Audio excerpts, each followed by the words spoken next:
Hello and welcome back to our video blog called Education Made Extraordinary. Today we're doing something a little bit different and we're going to look at communication and technology as two things that students need to be able to do and two things that sort of compete.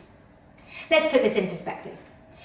So, Yuval Harari's written a whole book called Sapiens, and according to him, we're in a technological revolution like no other. A time that is so different from any other period in history. And it's true.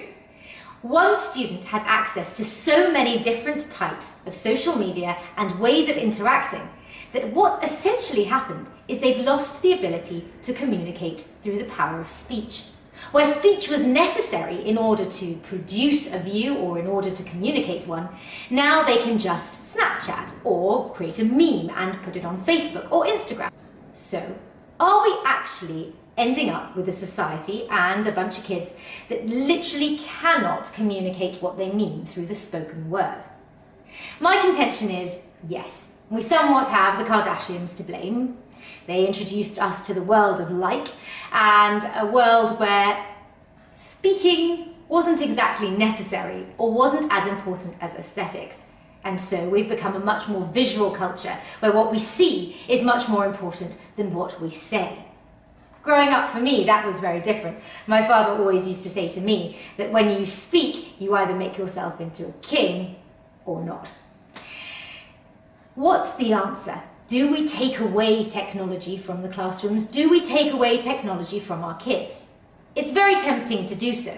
But if the world is trundling and hurtling at breakneck speed into the world of technology, then to do so means to deprive children of other abilities and other skill sets required to communicate with their peers.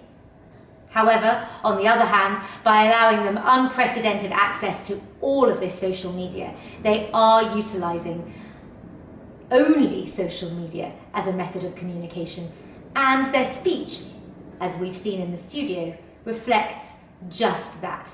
Incoherent sentences peppered with filler words and a lack of clear articulation of ideas.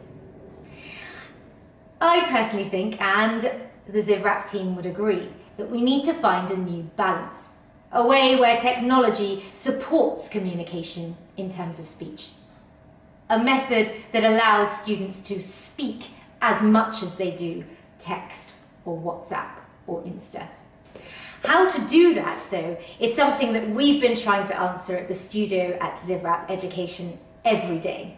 And once we have the answer, I'll be happy to share it. But until then, we're still working it out too.